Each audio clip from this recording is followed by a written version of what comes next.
one day. We came home and there was a man eating in our kitchen that we didn't know. Hi, I'm Eileen Kelly. Welcome to Strangers with Kittens. I'm really glad you're here because today I'm talking to a very cool Gen Xer. She's an Emmy Award-winning TV writer and producer.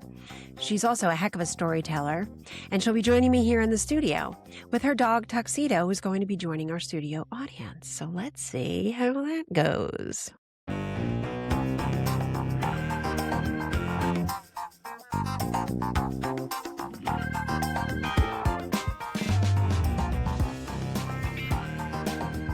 Strangers with Kittens, Gen X stories from the least parented generation.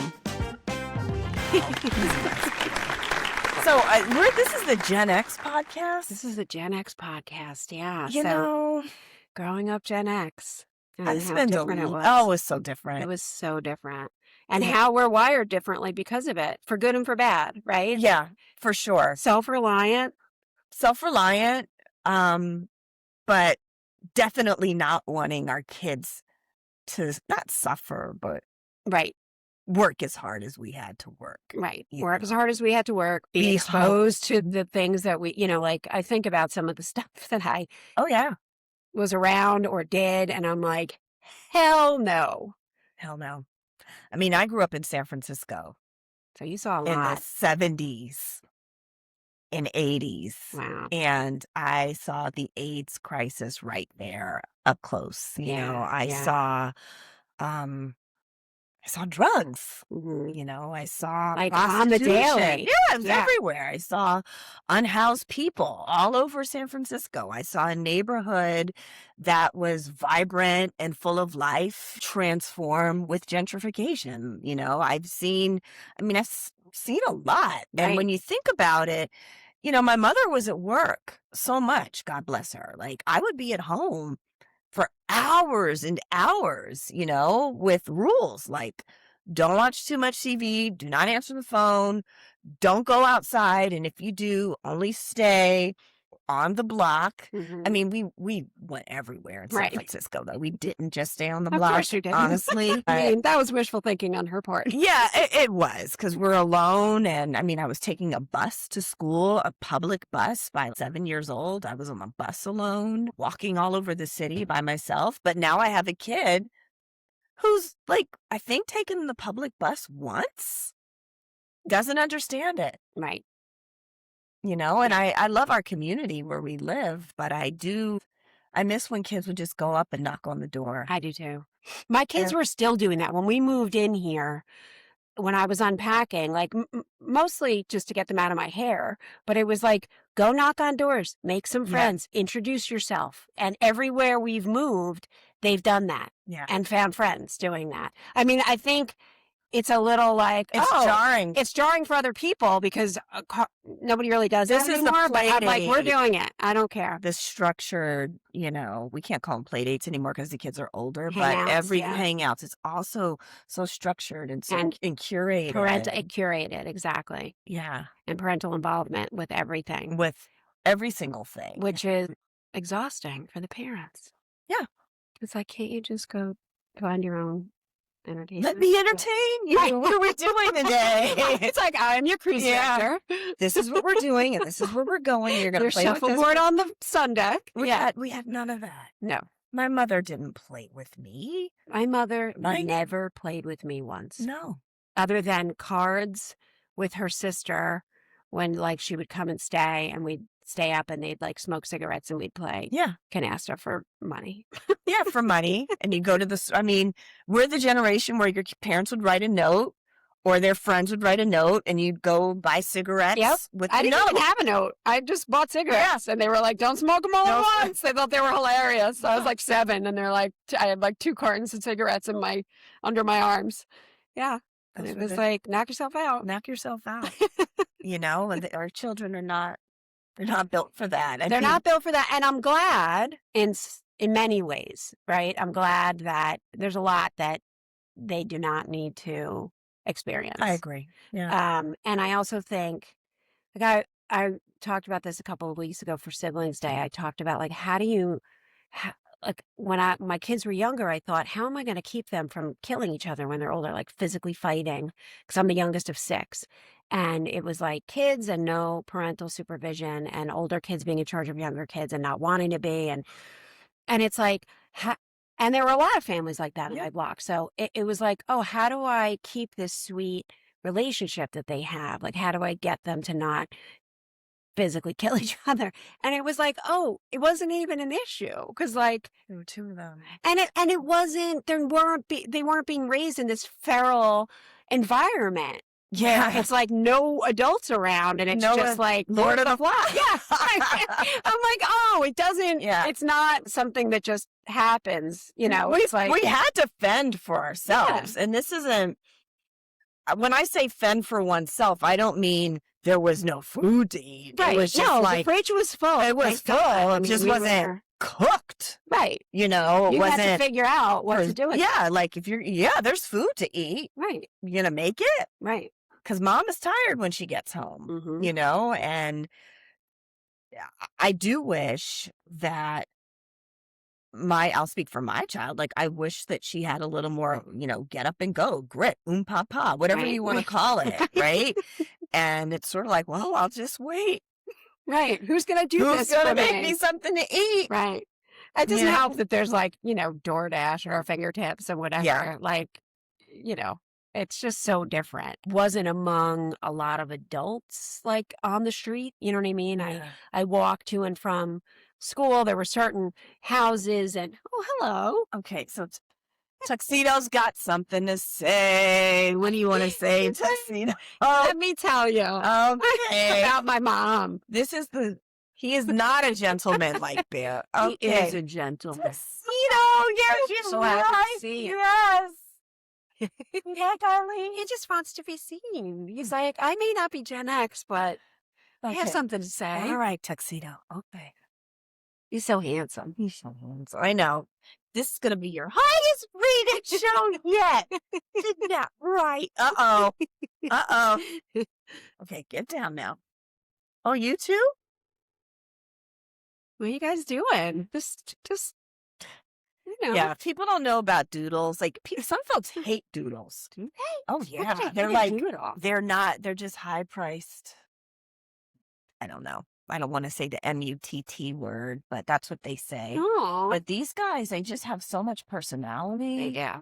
Yeah. I always And had shelter dogs. Almost too much and mixed breed dogs. And it's so interesting to have a dog that just has 2 breeds and you see breed traits. Cause like I've Oh, yeah. always just gotten dogs from shelters and it's like, who knows where any of this comes from, Yeah. No, they're all the doodles are sort of very, they want to be your friend. Oh my God. They're so like loving involved and- and Yeah, curious. Now Curious you want to know and- what's happening, huh? participating in everything. Alert, yes. They like want to drive They everywhere. smile. Yeah. Did you have a dog growing up? Yeah, I begged my parents. I mean, I must have been so annoying because it was like a relentless campaign for a dog. My mother smoked 2 packs of filterless Red Pall Malls a day. My dad smoked Salem's, and we weren't getting a dog because of my asthma. It's like, I'm gonna call bullshit on this. Yeah, right. So they got me fish. I mean, the fish were fine, but you can't cuddle with fish. And so finally in 2nd grade, they came home with a puppy, and she was awesome. And then the next day, they came home with another puppy who was her sister, because my dad was like, "Oh, she was like whining all night. She's lonely. She needs a companion." So it was like, "Oh my gosh, it's My cup fantastic! running Do I over. get a puppy every day now?" Yeah. But it was just the 2, but they were great. And I had them like my whole childhood into college. And yeah, and then I was like almost never dogless after that. Huh. Yeah. Yeah, I've had a dog. My mother did not smoke 2 packs a day. She was a marathon runner. Oh, wow. Shout out to my mom. Yeah, she's run in like 40 marathons. Oh my gosh. Yeah, she'd run all around. She's a badass. Yeah, she's like, even at 73 years old, she's got like a 24-inch waist. My mom has 0 body fat. She's pretty amazing. Yeah, she's aged in reverse. And we talk about it a lot because she's like, people don't treat me like I'm a senior citizen. I need the discount. I've got to get some beans. And I'm like, you look 45. You know, Like, don't be so fit and fabulous if you want somebody to give up their seat. Exactly. Yeah. So she's pretty cool. But I think a lot of my childhood, I remember my mother like training for these races. Oh, wow. And in a way where us as moms, like, again, like Gen X moms, not, I can't speak for everyone, but like, we will sacrifice. Like, I'm not going to run, train for a marathon. I got to take care of my kid. Oh, that's true. I got to go to her track meets. I have to, Yep. work 8 hours a day and then pick her up after school and curate the breakfast and all these things. Like, but they were just like, yeah, I'm going to do doing my me. thing. Now, do you think that we're like that because we were alone so much as kids and we don't want that for our kids? I think so. Or do you think it's a societal shift that, where parenting became a verb and we have to be a part of everything? And because I can remember like when my older ones were younger, I was like, what like, it's too much, all this organized stuff and all these, like, they're 5 years old and I got to take them to a class and like, we got to have organized play dates. Like, can't they just play in the dirt in the backyard? Like, why is it all so like serious? Yeah. I think, for me, I can directly connect it to being an only child. Mother worked a lot. And me just wanting certain things for my kid that I didn't have. Mm-hmm. I don't really care what the other mothers are doing. I got enough on my plate with work and, my family. It's very demanding, I think, being a mother. Mm-hmm. But I think that there is pressure for us to overschedule our kids. Yeah. And because it's like, they're the one that's left out. It's like if everybody is doing this class or this camp or this, what do you call them? Those teams where you like travel, soccer. Yeah, but it's like a something team. I can't think of it, where you get like, it's not just lacrosse season. They need to play lacrosse in the off season, whatever, like pay to play kind of team so that they're getting the maximum amount of practice. And it's like, God. Yeah. I know it, but there's pressure, right? Yeah, because the other kids are doing it. And then if you're the only one that is too lazy to drag your kid around to God knows where to play everything, then you suck. Well, that's the first question people ask. So what's your kid into? Right. And it's not like real. What's your kid's CV at 10? What does your child do? And it's like, well, I'll say that last summer, my daughter, I was like, so what are you doing? You're doing dance camp? Yeah, no. Okay, what about this cooking camp? Yeah, I don't want to do that. Not into cooking. All right, want to go to art camp? No, I don't really like art. And then I was like, what are you going to do? She's like, nothing. And I said, you're not doing anything? She's like, nope. I'm resting this summer. Wow. And so I thought to myself, do I force her into one of these camps and waste my money because then she just won't go? Or argue. And it'll cause friction and battles between all summer. Or do I say, okay, well, mom's going to work. Dad's got his stuff. He's working. Like, you're on your own. Do not call me every 5 minutes for DoorDash or whatever. You're bored and, you don't have anything to do. What time am I coming home? Like, you're on your own this summer. She's like, great. She had the best summer. Wow. I love that. Yeah. She hung out all summer. They went to the health club. They changed their diets. Wow. They started working out together, and that was their bonding summer. I went to work, but she found stuff to do. And she had the space to figure out what she was interested in. Yeah. And think about it. Like, we had maybe a little too much space, but we had that space.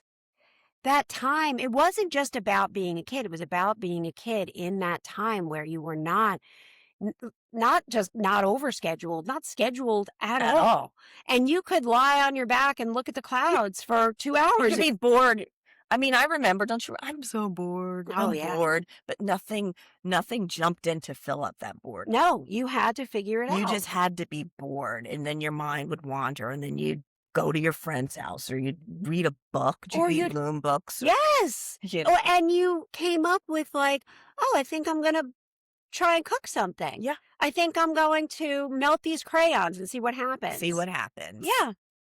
We used to tie rubber bands together and we would play this game called high jump where we'd have all these rubber bands and like it would start at 1 foot, 2 foot, 3 foot. And by the time the game was over, like you were at like 8 feet tall and like who could jump 8 feet over the rubber bands? But this was just idle time and Right. figuring out things to do, you Right. know? And would a game like that now be something that would be valued or organized by someone? No. No, But it served a purpose. it served a purpose. And when I really think about it in context, like we had to walk around the neighborhood and collect rubber bands. And the rubber bands usually came off of the newspapers because that's when the newspapers were still delivered every day. Mhm. They'd roll them up and they put a rubber band over them. So people would just like open the paper, like throw the rubber band On the on ground. on the ground. Right. So we'd walk around collecting these rubber bands and we'd make this rope, the high jump. And then we'd play the game for hours. For That's hours. amazing. Yeah. And Yeah. like think about how industrious that was and how creative that was. And it was like problem solving and creativity Yeah. and Coming up with the rules, and you're playing with your friends and you need 3 people at least to play. right. And if there were only 2 of you, we would tie the rubber band rope on like a doorknob and then stretch it or a tree. Right. So pivoting, adjusting, all these life skills Yeah. that you're developing just on your own. On your own. And kids don't have a chance to do that as No. much now. And you need buy-in. You need buy-in from a community, really. Like we can all say, okay, take the kids off the cell phones. But if you do that, you have to do something with that time or Right. just say unilaterally, you know what? Go figure it out. Right. Like really figure it out. It's one thing to say it and it's another thing to do it and to practice it. I also think that when we were kids, there it wasn't just that our parents were like, don't call us, and we didn't. It was that they really were unreachable, kind of, like there wasn't any there weren't TV shows that we really wanted to watch at certain hours of the day, right? It No. was just like news or just whatever. Well, the after school special. Right, but that wasn't every day. No. Right? That was like that you stopped everything for. Yeah. So it's like, oh my God, you'd see it in the TV guide and be like, I gotta make sure I don't miss this. Yeah. There was space that was kind of designated and in place already for you to just figure it out. And you didn't bother anybody else because they didn't have a cell phone where you could text them or Yeah. call them. There weren't things like DoorDash that you could rely on. It was just like this, they're at work. You're alone. End of story. But those times were lonely though. Yeah. I That's was- what we try to protect our kids. Yeah. Really lonely. Really Hours. hours Forget and hours being and days and days. bored, but days and days, like being alone. Yeah. And As being a alone is kid. one thing, and there is some. I like being alone sometimes, and I know I like it because of being alone as a kid. But there's being alone, then there's being lonely, Yeah. and it was very lonely. I felt lonely as a kid. Mm-hmm. When my friends weren't around. Yeah, There were stretches of time when we were all together and Right, we're and still it was the friends now and best. it was the best. But Yeah. in those hours where everyone was, everyone had to be in the house because their parents were working or, we just weren't together. It was lonely. There's nothing to watch on TV. Mm-hmm. There's no one to talk to. Yeah. I had maybe the books that I, borrowed from the library, but like there wasn't this whole library No. of books. Like Yeah. there was just nothing Yeah. to do, Same. And I had read all of the books that I owned and would go up to the library by myself and check books out. But would have run through the ones that I was interested in, and it was like, what now? I'm just alone with my thoughts. And that's great because it gives you room for creativity and it makes you feel like, okay, well, I need to come up with something, but you do run out and it can feel sad. As a kid, I remember feeling like very sad and Yeah. very alone a lot. Yeah, me too. Yeah, and And not wanting that for my kids. not at all. Yeah. Not at all. So when I hear I'm bored, it's like, okay, if I'm there to hear that you're bored, go find something Yeah. to do. Yeah. Because you're not really bored if I'm there. Because, like, even aggravating your mother becomes an activity. Exactly. Yeah, we're still having an I'm exchange still of in a interest here. dialogue with you. You are not completely alone. Right. And I, I can speak for you because I kind of know you. Our kids are not going to know what it's like to be alone for days, maybe a few hours, Yeah. which they should learn to be alone. But I don't think they need to have that sense of sadness that goes with being 9 or 10 or 11. Right. And just having to handle whatever Yeah. comes up too. And feeling on high alert because you're alone and you're little and you know that you're little and you know that you'll do your best, but you're no match for somebody if they broke in or Oh, my whatever. And God. that feeling of being on high alert and like kind of scared a lot Yeah. is one of the like prevailing memories of my childhood. Yeah. Because you'd hear a noise or you'd hear a noise in the basement or you'd have to go down to the basement because your mother said to switch the laundry or do whatever. And it was terrifying. And there's no one around to even hear me if I scream, I do know. It's not a great feeling. Yeah. I mean, just having this conversation makes me think of a time. So my mother and I, we lived in this apartment in the Mission District in San Francisco, which is now like tech central, but at the time was a very working class neighborhood. We loved it. It was vibrant, incredible place to grow up. And my mom came home one day. We came home and there was a man eating in our kitchen that we didn't know. My God. And he had been coming, my mom would later say, like, she would come and like see dishes in the sink or, Oh my God. and he didn't speak English and we didn't speak Spanish. But my mom had a good girlfriend who lived downstairs, Lily. And Lily was a single mother like my mother. And she had a daughter who was my age. And so she and Lily became best friends. They did not know each other prior to us moving into this apartment or prior to them moving in because we lived there first. Okay. And so my mother's like, Lily, there's a man, he's eating in the kitchen. So he just continued to eat like when you guys... They were having a hard time communicating, but he did not run away. He was just Which like, is please, really scary. I'm sorry, but he was speaking in Spanish. She gets Lily. Who knew Lily had a gun? Right on, Lily. So Lily is like, what? So Lily comes up and she's got this little gun, this like pistol. And she's like pointing at the man and she's like, get out of here.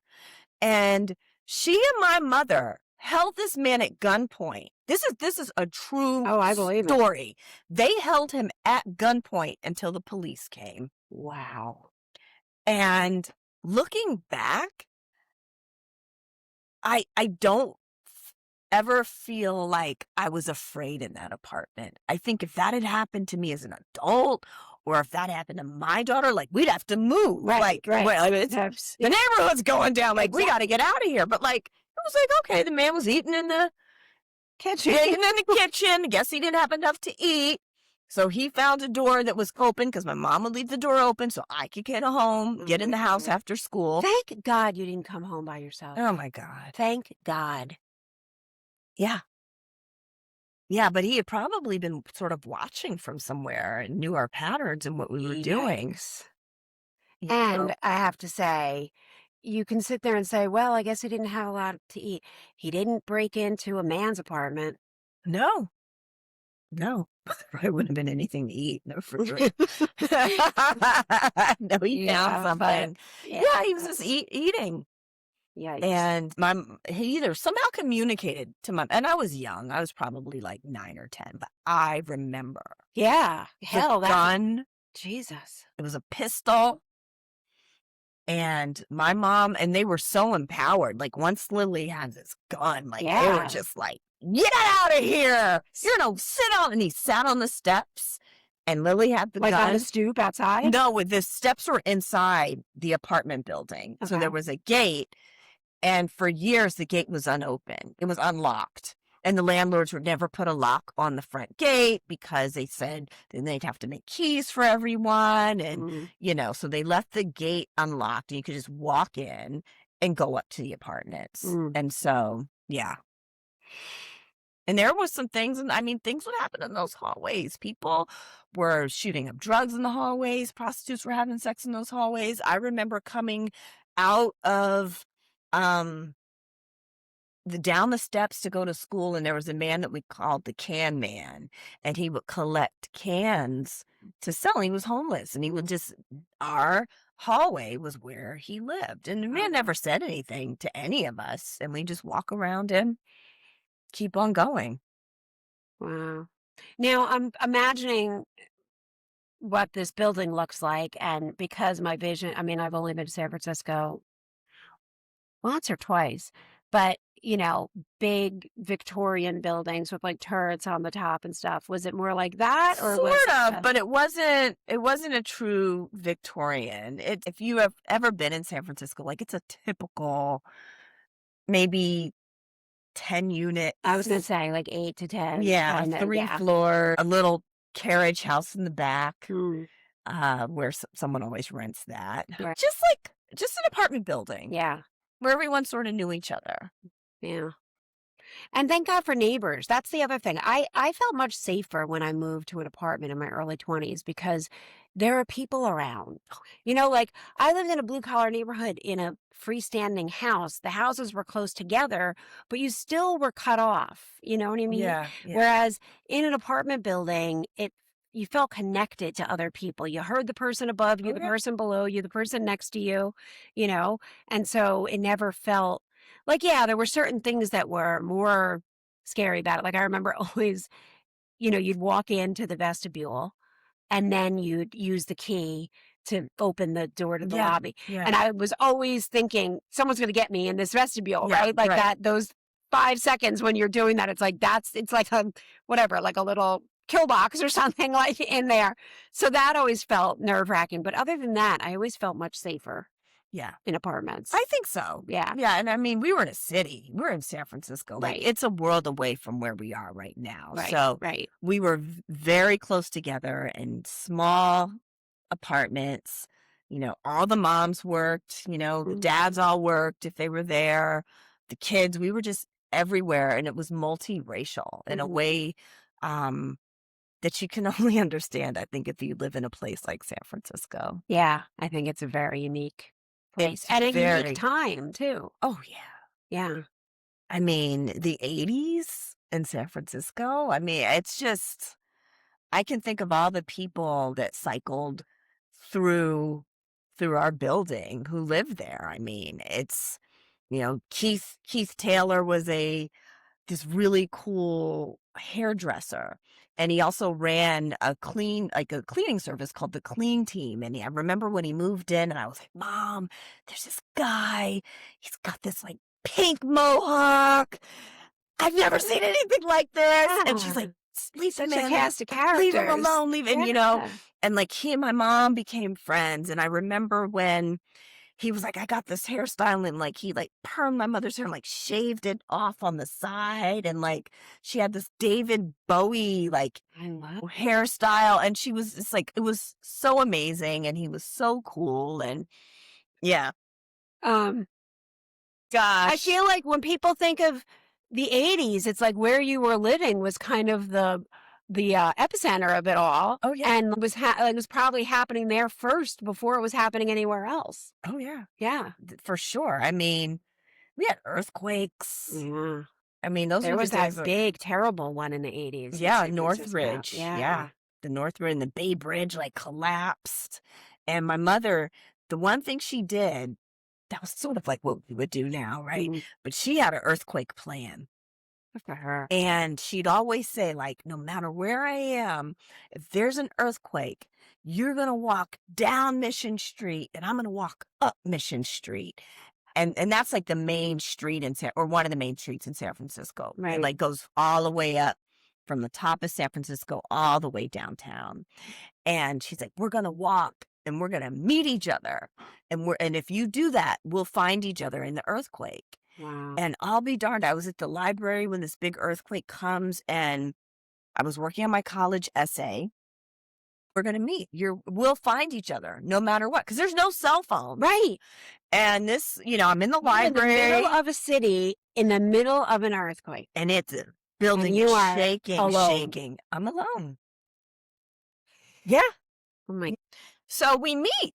She's coming down. She's coming up Mission and I'm coming down. And the city is crumbled.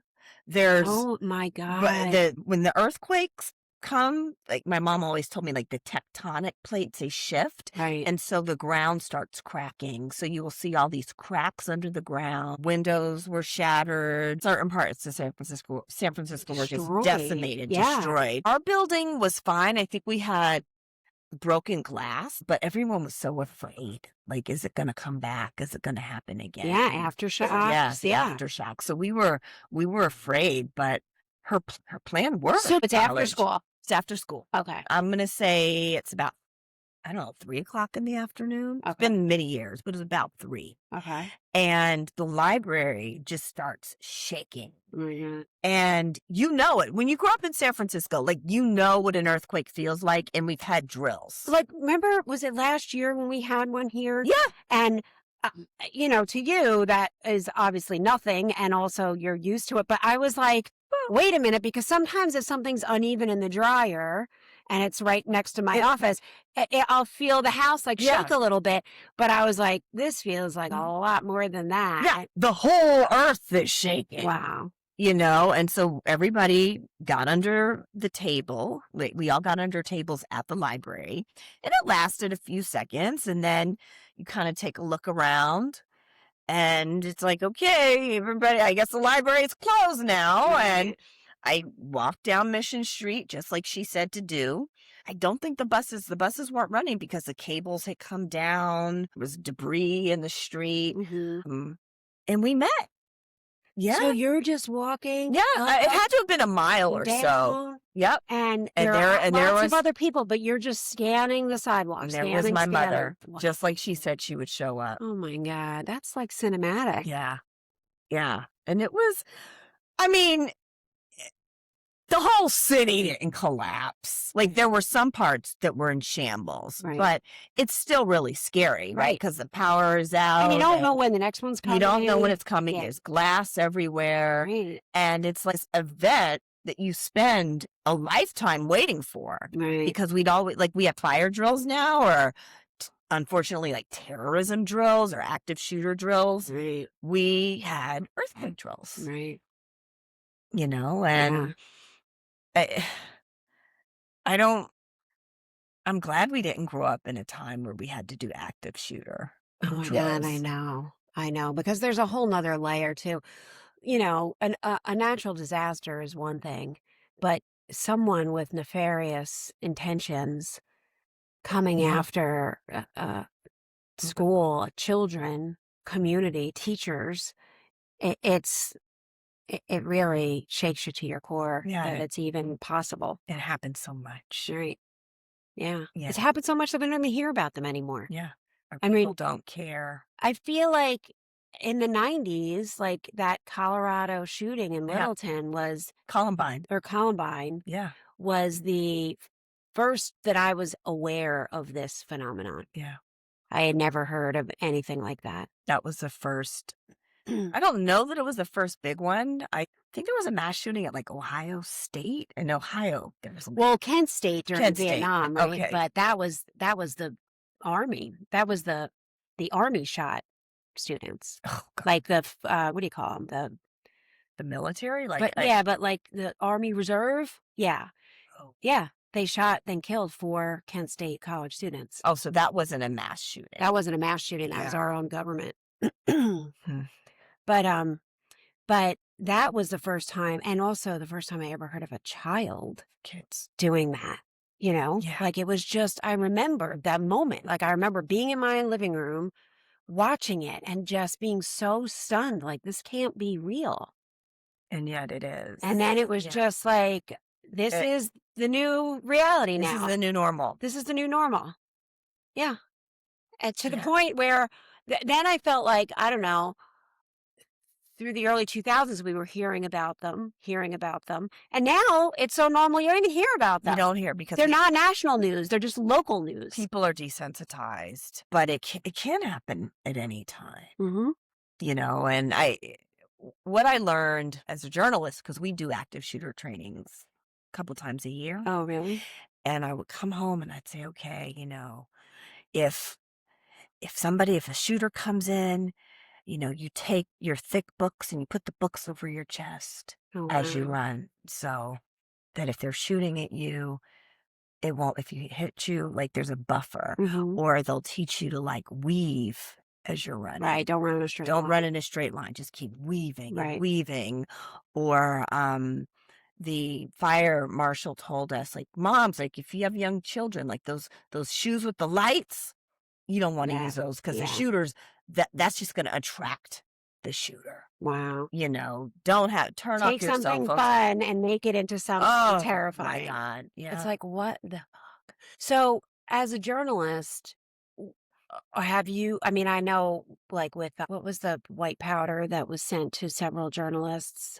Oh my god, it Um, was, uh, oh gosh, I can't I remember, like, can't either, but I know that journalists have been targeted in the past, yeah. like with, terrorist, threats and actions. When in your career did it become something that needed to be addressed and sort of like there was training for it? I think once, after 9/11, Mm, yeah, okay. when it became clear that we can be Being targeted, targets, yeah, yeah, right. Yeah, and also in the after press the now. Oklahoma bombings, like the first terrorist attack at the World Trade Center back in the early 90s. I remember being at work, and I think it was 92, and remember messengers, bike Yeah, messengers, sure. and they a lot of them were like a little bit crazy, Mhm. and I worked in film publicity. It Yep, was always like, get this screener to this place yeah. or whatever. And so we had bike messengers coming and going, a lot of like crazy talk sometimes. Mhm. And it was like, okay, yeah, like they'd be telling you whatever and you'd be like, okay, great. Yeah, here's this package. Get going. And I remember this guy coming with like black soot on him and I was like, "What? Are you okay?" And he's like, "I just helped pull people out of the World Trade Oh my Center." god. And I was like, "What?" And he's like, "Yeah, a bomb went off and I was pulling people out." And then he just like continued on his way and was like messengering packages. And I was like, that guy's nuts. And then It's turn on the TV and lo and behold, yeah. it was like, again, like, wow, this is possible. Yeah, it was surreal. Yeah, so Eh, surreal. especially because you were in New York then, and Hmm. I was in New York as well, and Hmm. I think that I think that it was something that everyone felt, but if you didn't if you lived in New York, you felt it differently, Oh, totally. I mean, you know? I was talking about the first bombing in the Oh, okay, 90s, okay. but then I was also in New York for the second For the time, second and one, absolutely it was different. it was different, Yeah. right? Like, the posters, Oh my the God. missing, I was at CBS News at the time, and my job was I had to go out and interview people who were putting up Who were missing the someone. missing Jesus. posters and just talk to them, like, or can you tell me who you're looking for? And, I still remember it. And I remember, that morning I got the last subway train out of Brooklyn, and I was like, okay, well, I'm going into the newsroom. I'm going to work. Like, I'm probably not going to be home for a while. And I had a dog. Mm, And I, has a little Yorkie, and I'm like, "Well, I could either leave the dog in the house, but I don't know when I'm coming back." right.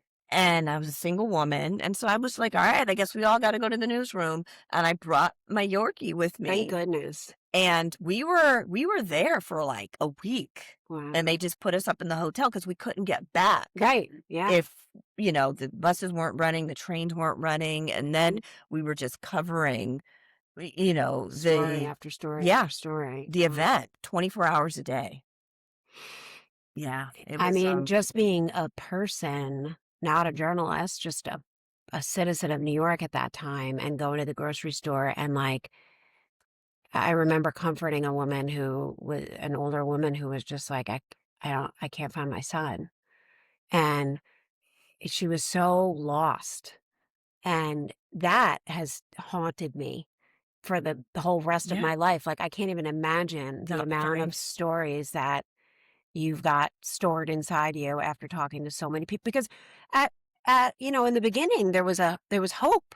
Yeah. It was like they're missing. Maybe they didn't make it to work that day. Maybe Maybe they're walking home. Maybe they needed to stop somewhere. It was such anarchy. People were walking across the bridge, and it was like maybe they just went with friends somewhere else just to be with people. And then the days turned into weeks, and it was like, no. no, no. And now we have a whole generation that gets so when I talk to my kid about it, like there's empathy, but they don't understand, I don't think, the depth of the loss. Yeah, I don't Yeah. think it's like how we didn't understand the depth of Vietnam Yeah. or the depth of Pearl World War Harbor. II. Yeah. And yeah, like I know my mother for sure, like carried a sadness, like an ever present sadness. She lost a brother in World War II, and she was 110. So she lost a brother at Pearl Harbor and lost two younger siblings, and lost two younger siblings to tuberculosis. Oh, So yeah. it was like that, like we cannot fathom that could happen, right? Like pre-vaccines for certain diseases. And Yes. it's like people dying of measles, people dying of tuberculosis, people dying or being crippled of polio. Like Yeah. we don't We don't get it. that. My mother still talks about it because she was raised partly in Pennsylvania, and she remembers the TB outbreak, and so many people that she knew, family members, passed away, Yeah. right? And so I remember growing up where she was, like, terrified. Like, if she started to cough, Yeah. it was like, "Oh my gosh," Yeah. "I gotta go to the doctor. I can't get TB. I can't get Right. tuberculosis." And I'm Right. like, And you're like, tuberculosis, what? "Tuberculosis? Yeah. TB?" Right. But, I But that was mean, a very real fear yeah, because she saw it. Yeah, I know. And I think it's like every generation has their own 9/11, right? They have their own World War II. They have their own, you just hope it's not as far reaching as some of them have been, but our kids can't understand it, and I'm glad. yeah, me too.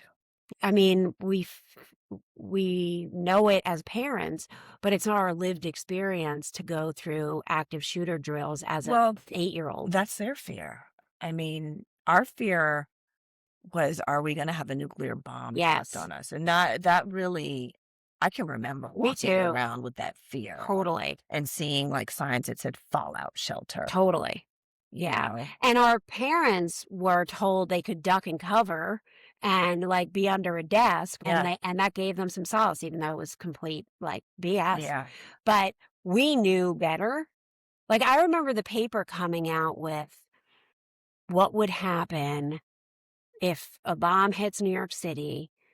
How's it going to go? Like who? Like mm, as it goes out right, to right. New Jersey and Connecticut and Pennsylvania, what's going to happen? How are these people going to be affected? How are these people going to? Mhm. And I remember just like being riveted to this article, reading it, and thinking, oh, I live close enough to New York that I'm just going to go.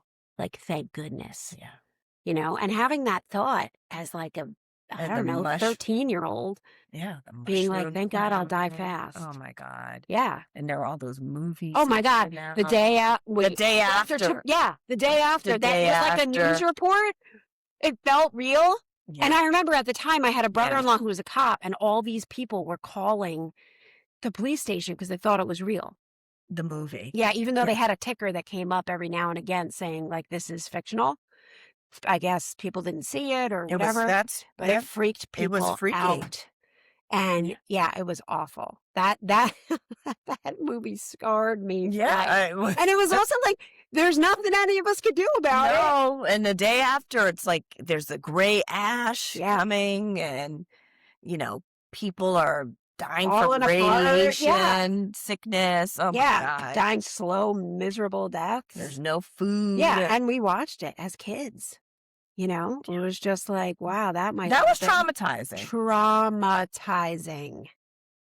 Yeah. Yeah, I don't agree with showing that to kids. I feel like we were told to watch it in school. I think we were. Yeah. It We was a had that, cautionary tale. and it's like, I don't have my finger on the button. Yeah. What the freak am I supposed to do about it? The Challenger. So we just had the space shuttle go off, right? How did I can't watch them. I'm not watching I it. don't watch them. I don't watch any of it because of the Everyone- Challenger. I'm like, fool me once. You're not going to fool me twice. Right? No. I thought at some point someone was going to teach a class on what happened on the Challenger. Like, it was crickets. Like, we're celebrating as, everyone was really excited about this last launch. And I'm like, does anybody remember? Yeah, exactly. Like, hello. yeah. We've been here before. Maybe just no. Maybe just, let's all stay here. Let's and not figure televise things it. out here. How about that? And I'll go one better. Let's not even do it. I know people are excited. I'm not. I'm like, I'm can not. we just figure out our crap down here and let the stars be the stars? Yeah. Or if you're going to do it, it doesn't, I don't think it needs to be a big national. Yeah, let's find out thing because- after they're safe. Yeah. Let's celebrate afterwards. Yeah, exactly. Don't put the whammy on them. We've seen that before. And by the way, we watched it in the middle of school. And then that was like, no, this isn't. Yeah. And then it was just like, all right, I guess we have a spelling test. It was like, there was no Right. therapy. There was no therapy. There was no talking through it. There was no processing it at all. Yeah, we were all just like, what just happened? Yeah. And it was just like, all right, back to business as usual then. I guess that's that. Yeah. No And it's teams like, of counselors. what happened to the teacher? Because there was the teacher was on board, remember? So it was, as a kid, it felt very much like, oh, that's a teacher, just like my teacher. And then it's like, where'd the teacher That was go? a tragedy. It was terrible. It was a tragedy. It was terrible. And I can say my school did not deal with it at all. It was just like, all right, take out your pencils.